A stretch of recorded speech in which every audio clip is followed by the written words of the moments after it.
Welcome to The Explainer. Today, we are diving into a concept that, honestly, feels like it's designed to break your brain.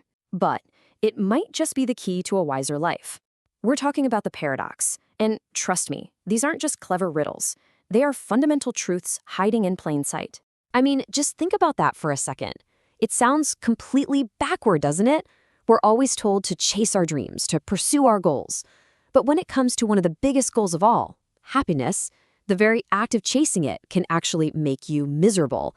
And that feeling, that feeling of hitting a logical wall, that is the absolute essence of what a paradox is. It's a statement that seems to tie itself into a knot, but if you look just a little bit closer, it starts to reveal a much, much deeper truth. So, you see, a paradox isn't just nonsense. It's like a truth that's operating on a higher level of logic. It really challenges our simple black and white way of thinking and shows us that sometimes the most counterintuitive path is the right one. The thing is, our lives are absolutely full of these little puzzles. So, let's start with some paradoxes you've probably felt yourself, even if you didn't really have a name for them at the time. Have you ever spent like 30 minutes scrolling through Netflix only to give up and watch absolutely nothing? Yeah, that's the paradox of choice. We think that having more options means more freedom, but what the research shows is that it often just leads to stress, indecision, and get this, less satisfaction with whatever we finally pick. Oh, here's a big one. It's a paradox that so many of us learn the hard way. We spend our entire lives trying to avoid failure, but it turns out it's the most essential ingredient for success. Why? It's simple, really. Success comes from improvement, and real, lasting improvement only comes from learning what doesn't work. And in relationships, boy, this paradox is a tough lesson. When you try to control someone or make them feel obligated to be with you, it just suffocates the very connection you're trying to protect. It's freedom and trust, counterintuitively, that actually build real closeness. And this is the crucial point. This isn't just some quirk of our psychology. This principle, that opposites are deeply connected, seems to be woven into the very fabric of reality itself. So let's zoom out for a minute, because this isn't just about our daily struggles.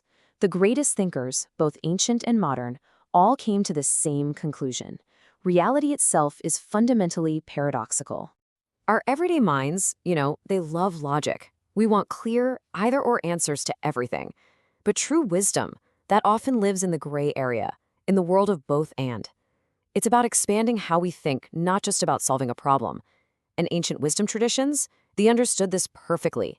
Just take Zen Buddhism and its use of what they call koans. A koan isn't some riddle you solve to get a prize. As Don DeAnda puts it, it's more like a surgical tool.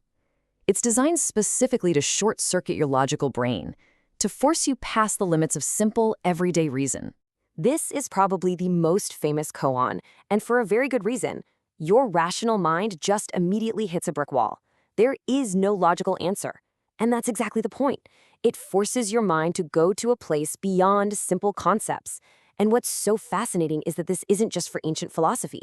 Modern physics tells a very similar story. Yeah, it gets weird. In the bizarre world of quantum mechanics, there's this concept called superposition, where a particle can exist in multiple states at once. Schrödinger's famous thought experiment with the cat just illustrates this perfectly. Until you open the box and look, the cat isn't one or the other. It is, paradoxically, both alive and dead at the exact same time. Now, what's really, really interesting is how we can take all this universal wisdom and bring it back down to earth, into our own lives as a practical tool. So, okay, if reality itself is paradoxical, how are we supposed to live in it without going completely crazy? Well, the answer isn't to fight the contradictions. It's to embrace them. The Tao Te Ching teaches us that opposites aren't enemies at all. They actually define each other. You can't possibly know what light is without the dark, or joy without sorrow. And this isn't just pretty poetry. It's a system of balance. You can almost think of your life like a thermostat, constantly working to maintain balance, what scientists call homeostasis between all these opposing forces. Too much of any one thing, and the whole system gets thrown out of whack. Okay, let's make this really concrete. We can actually look at our lives through the lens of three fundamental paradoxes that pretty much all of us have to navigate. These three tensions, the one between stability and change, between freedom and commitment, and between being an individual and fitting in, are constantly shaping who we are. Okay, first up, control. We crave stability and predictability, right?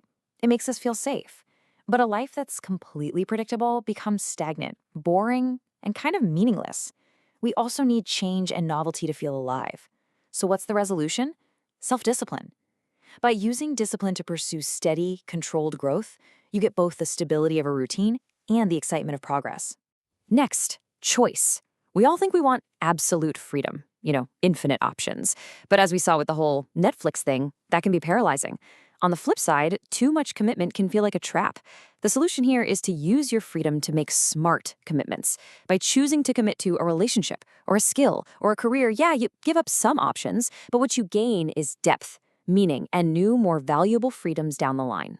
And finally, relationships. We have this deep need to feel like unique individuals, but at the same time, we have a deep need to belong. If you're completely different from everyone, you end up feeling isolated. But if you're exactly like everyone else, you kind of lose your sense of self. The resolution here is about acceptance, accepting your own unique qualities while also accepting your role as part of a larger community. So, you see, instead of fighting against life's contradictions, we can learn to navigate them. We can learn to sort of balance on the tightrope between these opposing forces and actually find our strength in that tension. Ultimately, this all brings us to one final question. What if the point of all this isn't to find the right answer? What if the goal isn't to solve all of life's messy contradictions, but to understand that the deepest wisdom lies in learning to live right in the middle of them? Something to think about.